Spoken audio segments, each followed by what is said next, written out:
afternoon, everybody, and welcome to the Ann Arbor District Library. Thank you so much for coming out on this beautiful Sunday afternoon. And I have to say, I'm so grateful. This is the first in-person culinary historians event at the library since, I don't know, maybe February, January of 2020.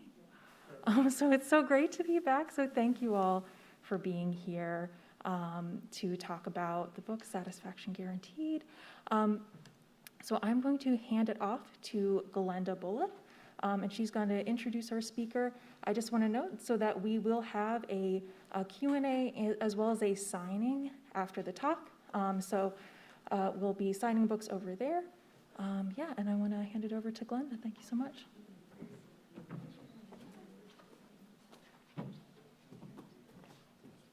Thank you, Emily. This is pretty exciting that just so thrilled to see so many people here today. Thank you all for coming out. I know everybody for the last two plus years has been, watching our programs on Zoom. We also want to make sure that, people who might be watching know that we're, thanks to the wonderful auspices of the library, we're also able to stream these programs now. So, of course, we'd rather have people here in person, but we understand that's not always possible. So before I introduce our speaker, I need to say a few words about the Culinary Historians of Ann Arbor. I know most of the people here are members, but just in case you're not, it's an organization of people who really are interested in culinary history, obviously. And we have a magazine that is published 4 times a year by Randy, our editor, who's sitting in the second row. And if you're not a member, we invite you to pick up a copy of Repast. We have some of them on a table out in the hall. Membership is just $25 a year for an individual or a couple, so it's super reasonable. And in addition to these monthly programs, which we have September through May, I'm sorry, it's hard to breathe. We also have 2 participatory meals a year, and we had our first one this summer, and it was wonderful. And we've got another one coming up in December. It's just really fun. So I urge you, if you're not a member, we have membership forms on the table outside. We're also going to be raffling off a copy of, very appropriately, the Zingerman's Guide to Good Eating.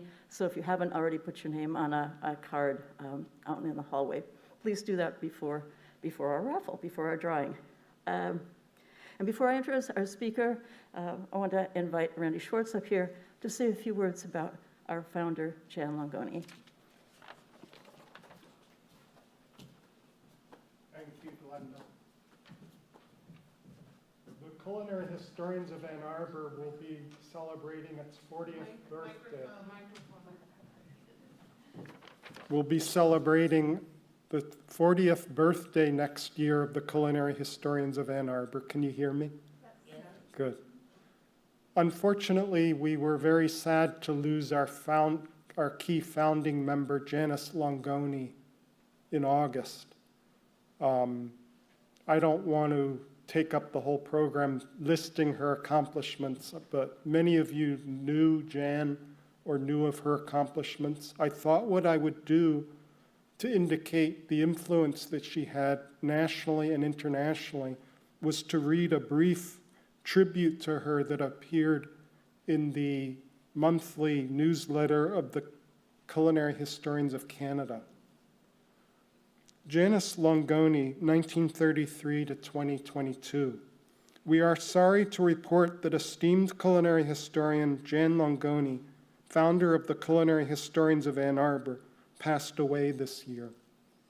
Jan, as she was known to friends, was the principal donor and driving force behind the formation of the Janice Bluestein Longoni Culinary Archive at the University of Michigan, a rich culinary collection encompassing cookbooks, household guides, ephemera, menus, and a wealth of other documents.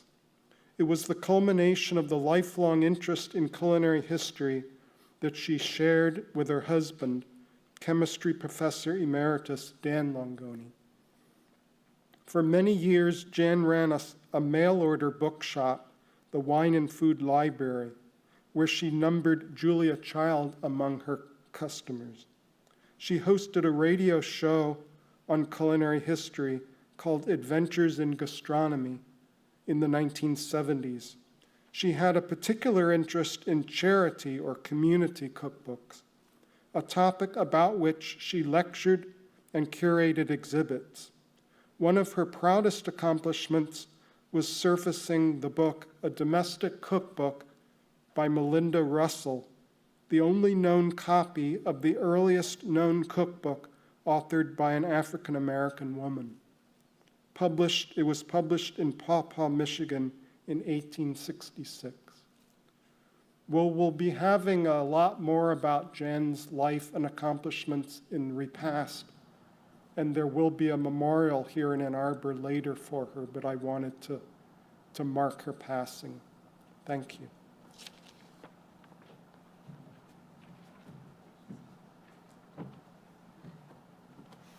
Thank you, Randy. And now for our speaker. This is going to take a minute or two as well. This woman has a very long list of accomplishments. Micheline Maynard, known as Mickey, is a contributing columnist at the Washington Post, where her work is featured in Voices Across America. She writes on topics of business and culture. She also contributes to The Takeout, Medium, and the Ann Arbor Observer, where this month she has an article, very timely and appropriate, on how to get the best deals at the Zingerman's family businesses. She was the award-winning Detroit bureau chief and a senior business correspondent for the New York Times. She was senior editor of the Boston-based NPR program Here and Now, and she holds an undergraduate degree from Michigan State University, where she received the 2014 Distinguished Alumni Award, and she has a certificate in business and economics journalism from Columbia. She's taught at the University of Michigan Ross School of Business and at Arizona State University in Central Michigan. And in 1999 and 2000, she was a Knight Wallace Fellow at the University of Michigan. Mickey is a regular guest on national and international television, such as the PBS NewsHour, ABC's 2020, The Today Show, and the BBC World News. She appears frequently on NPR programs, including Here and Now, All Things Considered, Morning Edition, and Public Radio's Marketplace. Her food writing has appeared in the Times, the Chicago Tribune, Forbes, and Michigan Alumnus, and on websites including Epicurious, City Lab, and Journeywoman. She's a member of Les Dames d'Escoffier, and her work has been nominated for a James Beard Award. Her independent journalism project, Culinary Woman, follows the culinary world, and she produces a weekly newsletter and podcast. She's the author of several books, and her most recent book is the reason why we invited her here today. Satisfaction Guaranteed, How Zingerman's Built a Corner Deli into a Global Food Community, was published in February by Scribner's. We are so happy that she was able to rearrange her schedule just a little to join us here today. So welcome, Mickey.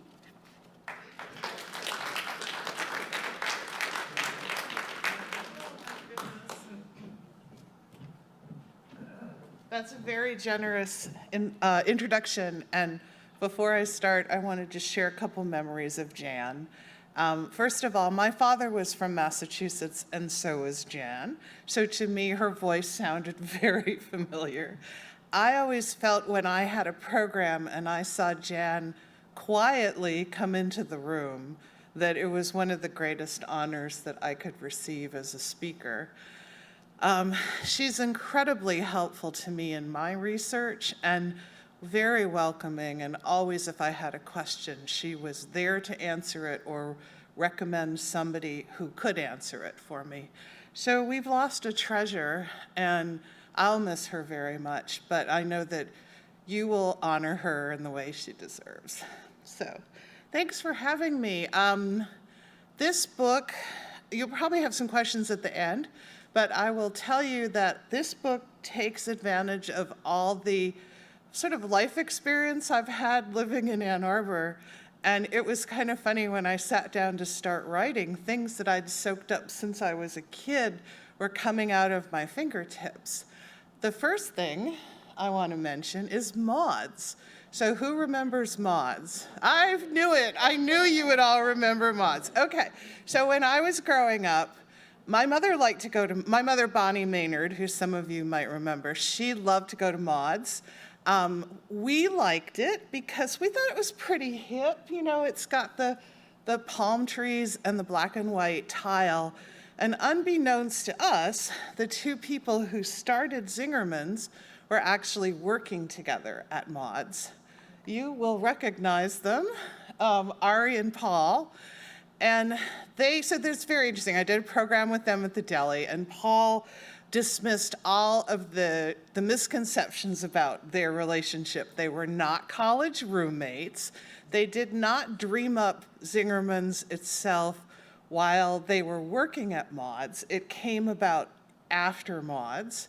Paul was Ari's boss, and what they found they had in common was that they had both grown up around Jewish food. So Paul grew up in Detroit, and I have a wonderful anecdote in the book about his uncle, who is apparently a famous gambler in Detroit. And then Ari grew up in Chicago, and they both remember deli food, where you had the big fat sandwiches and the appetizers and loaves of bread and bagels.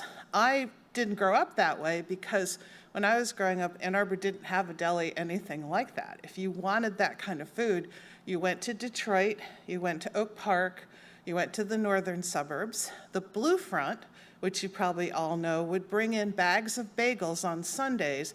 If you didn't get there by noon, you weren't going to get good bagels. You had to get the ones from the frozen food department in the grocery store. So Ari and Paul, as they got to know each other, shared memories of having grown up with deli food, and they started dreaming about the idea of a deli for Ann Arbor. And it was made total sense because we have a significant Jewish community.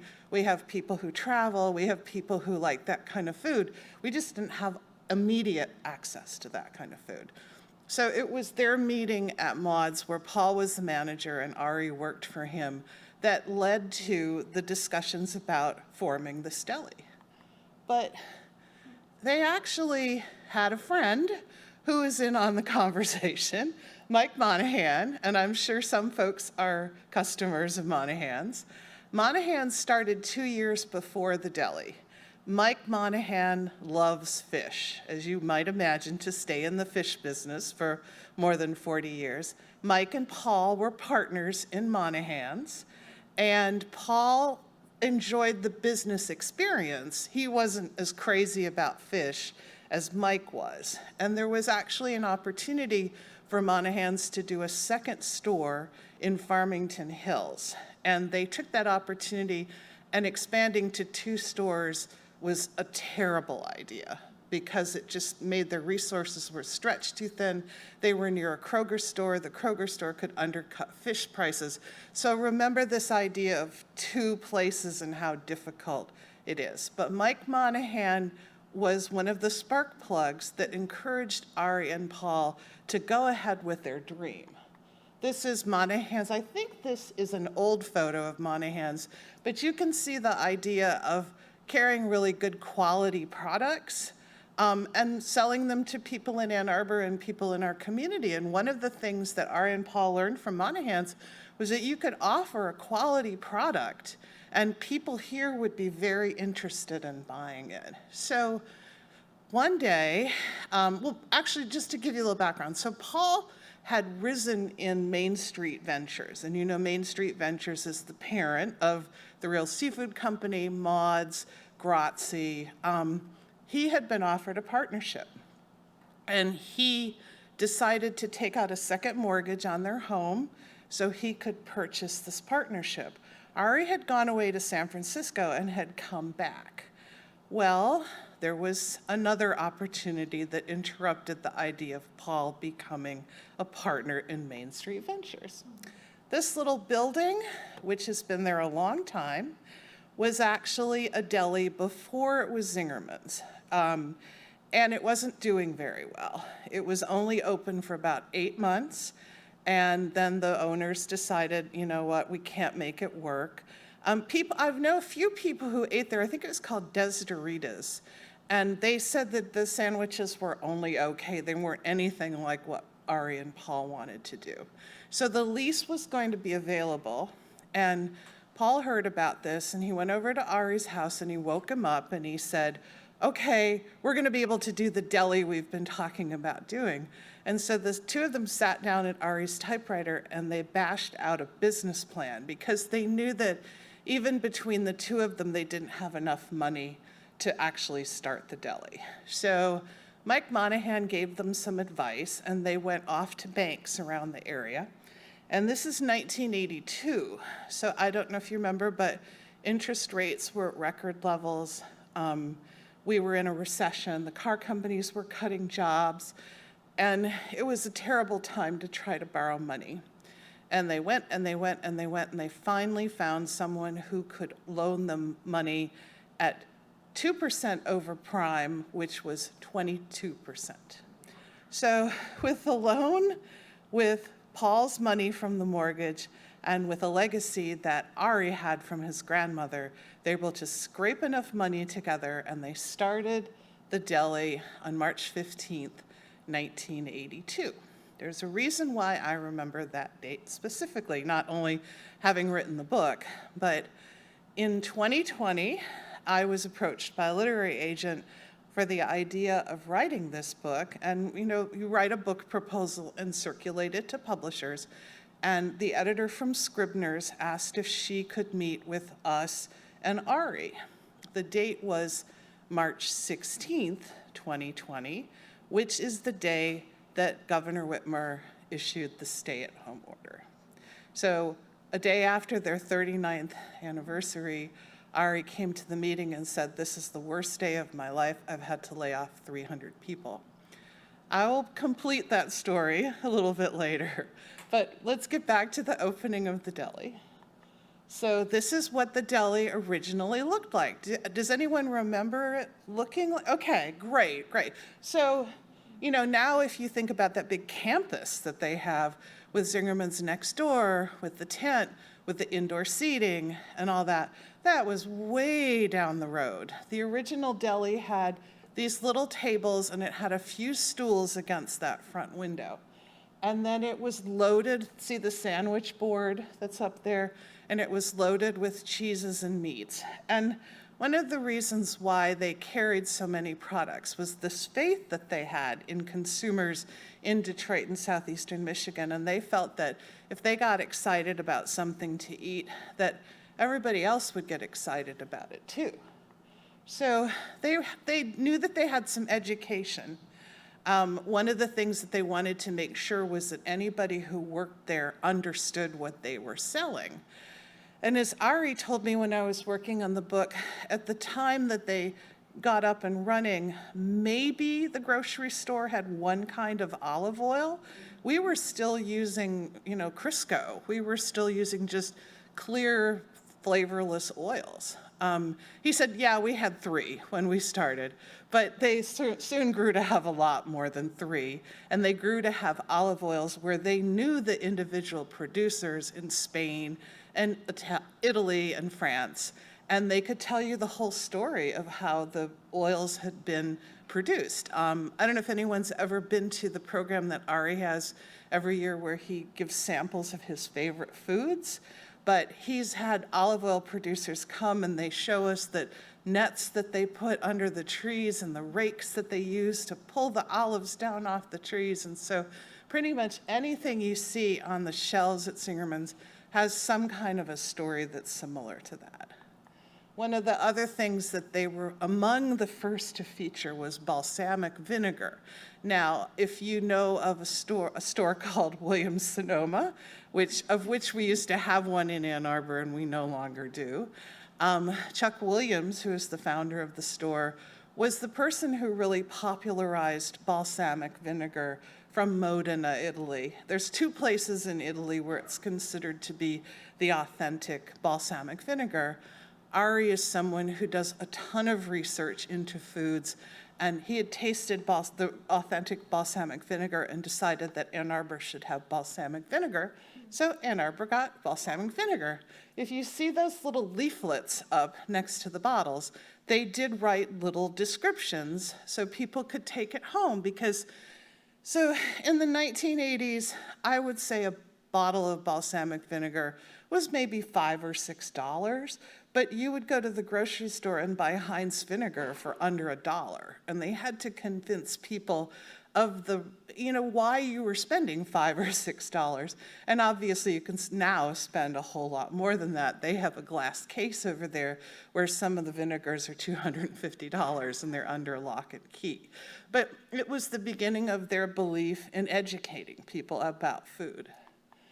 I would say that the Reuben is the most important sandwich, and you can see that it was once $5.75. It's about 4 times that much now if you get the big size. And one of the reasons why I think the Reuben is sort of an ambassador for Zingerman's is that it has elements in there that represent what Zingerman's was trying to do. So if you just start with the rye bread, what Zingerman's did at the very beginning was buy its rye bread from bakeries in Oak Park and Royal Oak. 4 times a day, people were making trips over there to get bags of bread, like the bagels that we used to buy, and bring it back to Ann Arbor. It got so that, wives and friends and even their meat supplier, Cy Ginsberg, was bringing back this rye bread with them. So to go into a Reuben, you have to have corned beef. And Cy Ginsberg, who is still in the meat business and has a store in Eastern Market, he taught them how to prepare corned beef. And if you read my book, there's a whole section of 1 chapter about what goes into the corned beef that they sell. And needless to say, they get less corned beef out of a brisket than other people do, but they think that that's better quality. And then the other thing that was on this sandwich is Swiss cheese, and they were actually using cheese from Switzerland. And Cy Ginsberg said, that was crazy. Nobody uses Swiss cheese from Switzerland, but they were. And then as far as the Russian dressing, Paul always had this idea that when you lifted the sandwich, you wanted the dressing to run down your arms. And that was the goal that they had for the sandwich. And so if you wanted to know anything that kind of symbolizes Zingerman's, it's this Reuben sandwich. Now, so there's an impression that Zingerman's got off to an immediate hot start, which is not true at all. It wasn't that it wasn't popular, it's just that it took about 4 years for them to get to kind of legend status because people didn't really know what they were. People from Ann Arbor would go in and maybe look at the prices and say, $5.75 for a sandwich, I can get a sandwich at the Village Kitchen for $1.75, or something along those lines. And the people from out of town hadn't yet discovered them. You can see Ari and Paul sitting on the side of the road here, outside of their delivery truck. And they all worked their fingers off. I mean, I've been told that Paul would come home at night and I think he lives in Burns Park, and he would get in the door, hit the couch, and not even make it upstairs to go to sleep. He was that tired. It was tough. It's very tough to run a business. Don't anybody ever tell you that anything is an easy thing? But there they are. Don't they look like babies in that picture? So they started to get a national reputation, and some of that is because of Ari. And he's a real ambassador for the business. And he would go to things like the Culinary Historians, to things like the Southern Foodways Association. He would go to New York to the Fancy Food Show, and he would build and build and build a network. And of course, some of that included talking to food writers. And so magazines would come out. Johnny Apple from the New York Times would come out. They started to get notices in national publications. 86 was a point where they were really hitting the wall, but right after that, the publicity was starting to come. And within a couple of years, Zingerman's had a national notice. They weren't famous, but they definitely had national notice. By the early 90s, Zingerman's had to make a pretty significant decision, which was, do we do more than one Zingerman's? Do we try to be like Mike Monahan and do another fish store? Do we put Zingerman's in every city in the country? Should we sell out? What should we be doing with this? Ari didn't really want to do anything. Ari was very happy living in Ann Arbor, having one deli, kind of have the world come to Zingerman's. Paul was afraid that they were going to be copied. And in my book, I talk about the lawsuit that went on for years between them and Amir's Deli.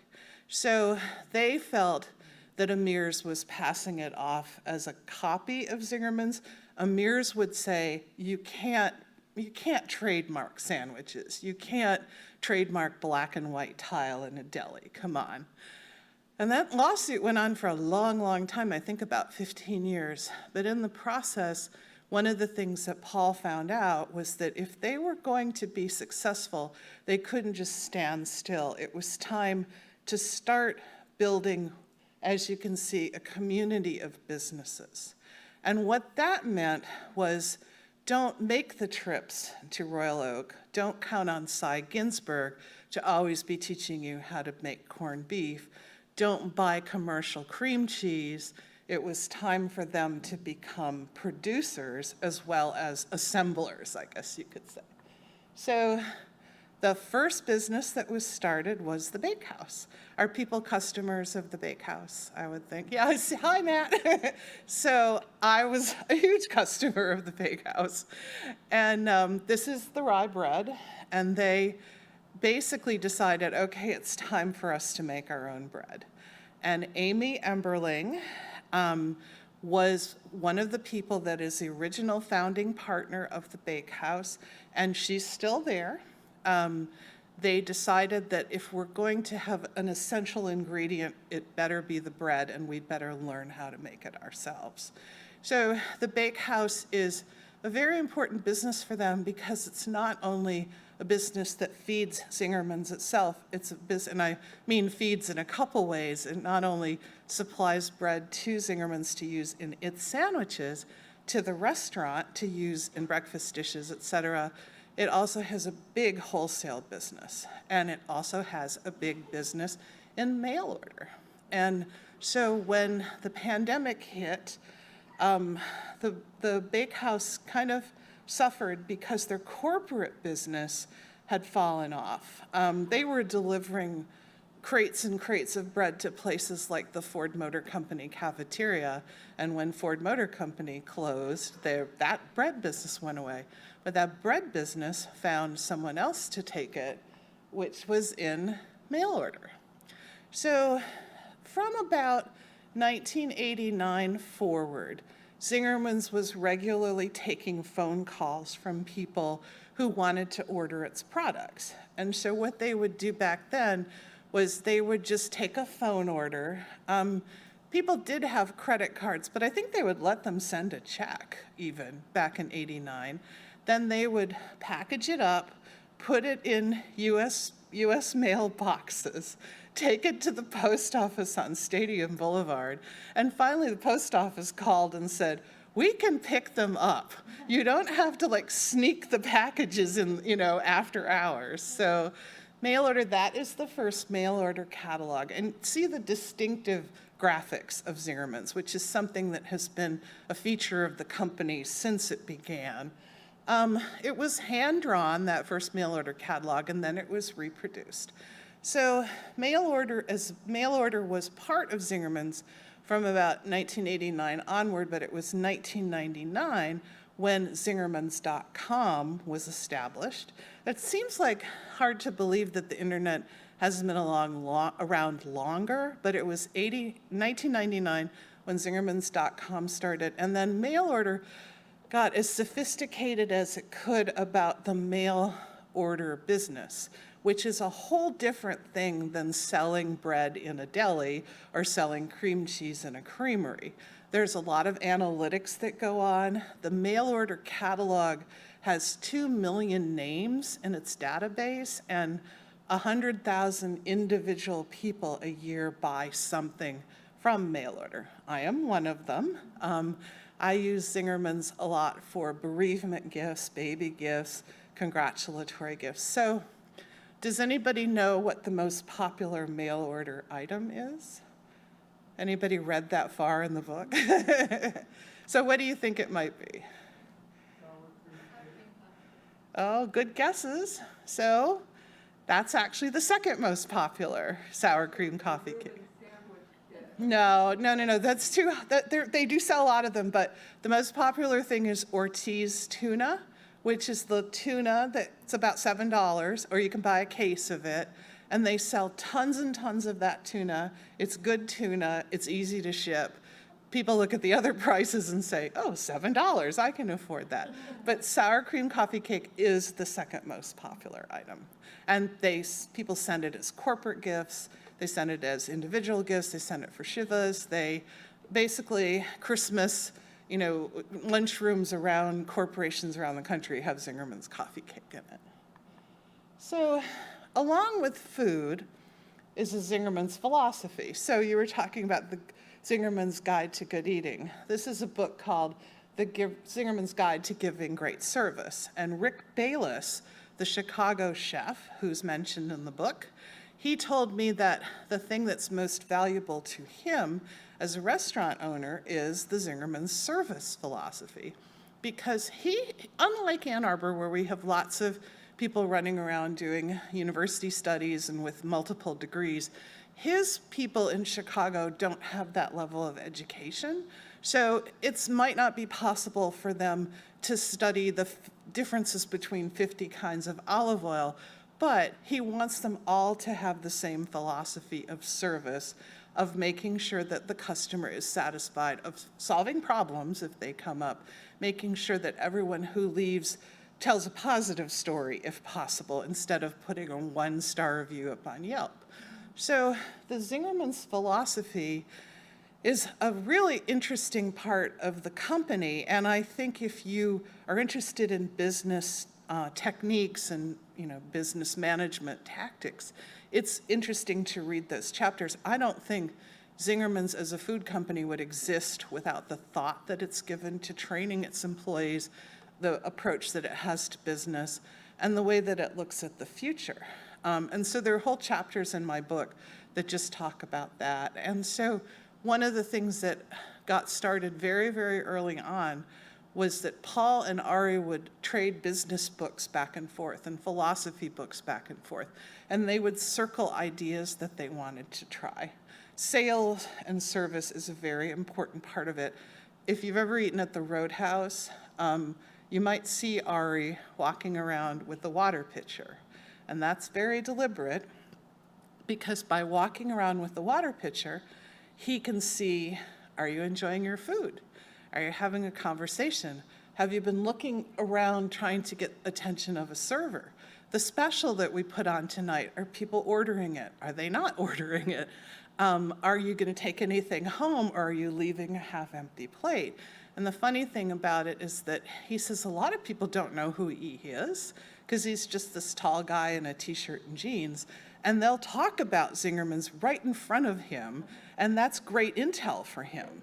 Because he said most of the time if he were to introduce himself, he would get compliments. And compliments are great, but they don't help improve the business. He would rather get honest, fair criticism than, oh my gosh, great cinnamon toast. If the toast is burned, he wants to know that in case they have to go in the kitchen and adjust the dial on the cinnamon toast. So Zingerman's is now 40 years old. And it's very interesting to look at where it stands. I've jumped over some things. I've kind of jumped over the founding of the Roadhouse and the smaller businesses, and I'm happy to talk about that if you have any questions about it. But I think one of the most interesting things about Zingerman's is the way it has gotten through the pandemic. As I told you when I started, I had a meeting with Ari on the day that he had to lay people off. And they just hadn't, like everybody else, they had no idea what was about to hit them. But they innovated over the last couple of years. They've made many changes. If you've been in their businesses, you will notice a lot of them. And I do talk about that in the book. But at the moment, they are now about 650 employees, and they're down about 50. But they are like everybody else. are facing a situation where people have made choices about the kind of businesses they want to work in. So they've actually done better than a lot of other food businesses in hiring. There are now 17 businesses, including divisions of other businesses. So if you think about the deli, catering comes under their umbrella, and in another business, catering would be a standalone type of operation. The creamery is doing well. The bake series of online and in-person education comes under the bakehouse. The candy company and the coffee company are operating together out in Zingerman South. So 17 different names of businesses, I guess you could say, including some that are under umbrellas of others. $70 million a year in revenue. And a business the size of the deli does, I think, about 10 million. The biggest business is mail order. Mail order had hit about 45% of Zingerman's during the pandemic. It's come down just a little bit. But they are back to the revenue they had in 2019, 2020 before the pandemic hit. There are new partners at the bakehouse and the Roadhouse, and I should explain to you what a managing partner is. So when they created the Zingerman's community of businesses, Ari and Paul wanted the people who were managing those businesses to actually have a stake in those businesses. And they created this idea of a managing partner, and they would run those businesses and then take part in the broader Zingerman's community of business. And they have what are called huddles, where the heads of these businesses meet every few weeks, and they talk about the things that are going right, the things that are going wrong. They share best practices, they share problems. And so there's a lot of communication that goes on. So one of the things that had happened was that for a long time, people who were partners in the businesses had come up with Zingerman's. They had been there 20, 30 years. But just in the last couple of years, they've gotten some new people as managing partners, or people who have been in those businesses but hadn't had that opportunity to grow up into those operations. There is a conversation about the future leadership of Zingerman's because, 40 years have gone by and Ari and Paul have been there the whole time.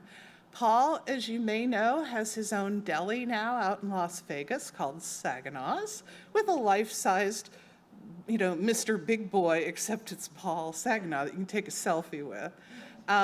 Eventually, I think Paul will segue over to focusing on that, except that he's still involved in Zingerman's just by phone and by Zoom call. I think Ari will be there as long as Ari feels he wants to be there. But they are talking about how they'll handle it eventually when the two of them have stepped away. And then a continuous discussion of how they can improve. And in the Japanese business world, this is called Kaizen and continuous improvement. And that and other pieces of the Zingerman's philosophy come directly from Toyota, which is, having covered the auto industry for so many years, why it didn't seem strange to be writing about Zingerman's, because so much of Zingerman's is kind of influenced by Toyota philosophy. And that's something that you look at all the time. When the pandemic started, only about 8% of the items that were sold by the deli were ordered online, and now it's close to 80% because so many people ordered their sandwiches before they get there. That's one example. If you look at the Roadhouse and the deli, they've both cut their hours. And I think people are a little frustrated because they would like to be able to go to the deli until 9 or 10 o'clock like they used to, and they're only open until 7. But with staffing the way it is, it allows them to still give full service during the hours that they're open, and then they have to cut back a little bit on their hours. And then if you go out to Zingerman South, which is all those businesses down by the airport, you can see that those businesses are working together to kind of offer a cohesive look at Zingerman. So candy and coffee have merged. The bakehouse is constantly reconfiguring itself. There's now outdoor seating, and the idea is to make that a destination just as much as the original deli is. So I'd like to just close by saying that I will be continuing to watch the Zingerman story. I think it's very fascinating that a business that started with that one little deli in Ann Arbor has grown not only to be a $70 million business, but also to play such an interesting role in the food world. So with that, I would be happy to take any questions you have. Oh, and just thank you so much for your presentation. Sure. So just a note, so just because we have some folks who are watching the live stream online, we really want to make sure that they can hear the questions. So I'm just going to be running around with the microphone so you can speak into the mic with your question. Okay. Who has a question? No one. Oh, right here.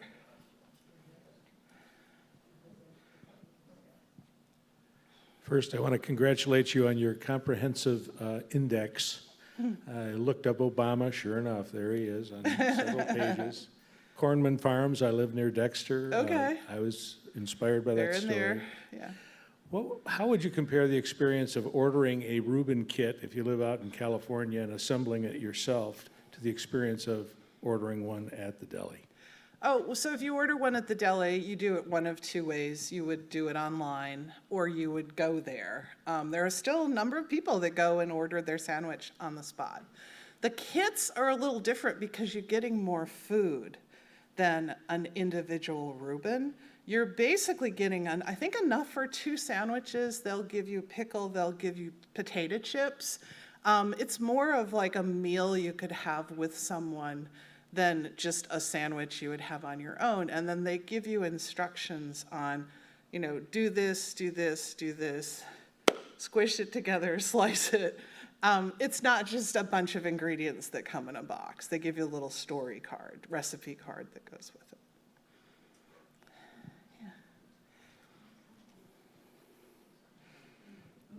it. Just one thought I had while listening to you talk about the mail order business was I happen to be very fond of the Reubens, which another 5 million people are. Yeah. But if I were living in Minnesota and I ordered one through mail order, how good would this sandwich be by the time it got to me? Well, everything is either vacuum packed or packed, securely. And those perishable items come right away. And in fact, if you just order anything from them, it seems to come very quickly. I've ordered gelato to be sent to people in New York, and it comes in one of those little boxes with dry ice and insulation, and the gelato is perfect. So if you can mail ice cream, I think a sandwich is even easier. With any mail order, I always feel like if it's perishable food, it's probably better to not do it in the heat of summer. But they guarantee, my book is called Satisfaction Guaranteed. They guarantee it. And if it comes and you're not satisfied with the quality, they'll just call them and they'll replace it. So, yeah, please. So I wanted to follow up on the education idea, because you mentioned that they were trying to educate people about all these different products, and Right. and the fact that Ann Arbor is such an educated town with the university here. Yeah. Do you want to talk a little bit about that? I understand now you live in New Orleans. Do you think Yes, something like yeah. this would happen in other parts of the country, or you think it has to be in a college town like this? No, well, the interesting thing about New Orleans, I'm down there for a year. I'm furthering my culinary education, and it's been really great. T. Adelaide Martin, who is co-owner of Commander's Palace. I live across the street from Commander's Palace. She is a big fan of Ari's. She has had her people go to seminars, to Zing train seminars. She's asked Ari to come to New Orleans. She follows the Zingerman's philosophy. She tries to communicate it in ways that people can understand and apply in New Orleans. So when I said that about Ann Arbor, we have a really high rate of graduate degrees here. We have people that get their PhDs and then don't leave. So we're very fortunate. It is not like that in other cities. And I think the fact that people in Ann Arbor are very curious people and open to different things has helped a lot in terms of Zingerman being able to bring in new items and explain those new items. But Zing Train works in a lot of places Joanne Chang, who owns the Flower Bakery and Cafes in Boston, she has 10 of them. She has brought her managers to Ann Arbor and had people from Zing Train go to Boston to help communicate some of the customer service ideas. There's a bake shop in Memphis called Muddy's Bake Shop, and Kat Gordon, who owns that, has actually gotten so excited about the Zingerman's philosophy that when she rebuilt her bakery during the pandemic, she established a classroom. And now she doesn't just teach biscuits, she's teaching the concept of visioning and other management techniques that she was inspired by Zingerman's for. So the ideas can work. One of the things that Rick Bayless told me was that many of his employees don't speak English as a first language. So you have to literally translate the ideas so that people can A, understand them, and B, then relate to them.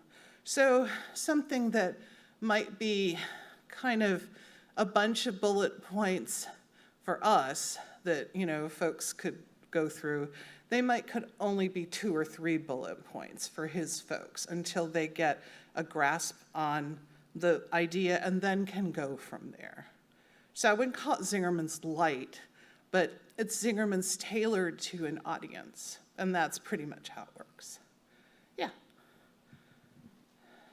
You talked about this lawsuit. I assume that's been settled. It was settled, Yeah, but what happened? private. So I believe the lawsuit was filed in the early 90s and then settled in 2007 or 2008 and sealed. But essentially, I have not read the settlement, so I apologize that I can't give you that information. But essentially, if you go into Amir's now, it does not look like a mini Zingerman's. It definitely looks different than what's on Detroit Street. I think Paul was concerned that he felt they had picked up the Zingerman's appearance and slapped it down, and people were getting confused. They would get a sandwich from Amir's, and he says they would call Zingerman's and complain about it. And Amir says, no, that wasn't what we were trying to do. But it was a long lawsuit. And all I can say is that it was settled between the two of them. Yeah. Okay. More? Yeah.